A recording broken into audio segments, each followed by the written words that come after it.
Hello guys, so in today's video, I'm going to show you how to reset Outlook to default settings. So open the desktop version, then from the top menu, go to File, go to Options, and open Customize ribbon. Let's click on Reset and reset all customization. We can confirm by clicking Yes.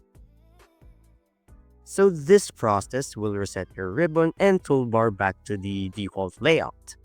The next step is we'll reset the Outlook views. So go to your Windows search and type Run and open the Run app. Alternatively, you can just press Windows R. Now go ahead and type Outlook / clean views. Click OK. Outlook will reset and reopen. And the last thing to reset is the navigation pane.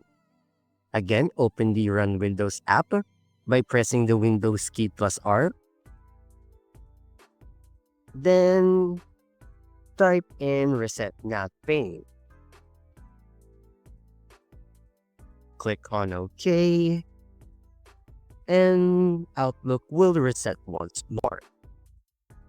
At this point, your Outlook is back to default settings. The ribbon and toolbar customizations are reset, custom views are cleared, and the navigation pane is restored to default. This helps fix layout issues, missing folders, or display problems. And that's it. If you found this video helpful, don't forget to hit the like button, subscribe to my channel, and click the bell icon for more tutorials like this. Thanks for watching, and I'll see you in the next one.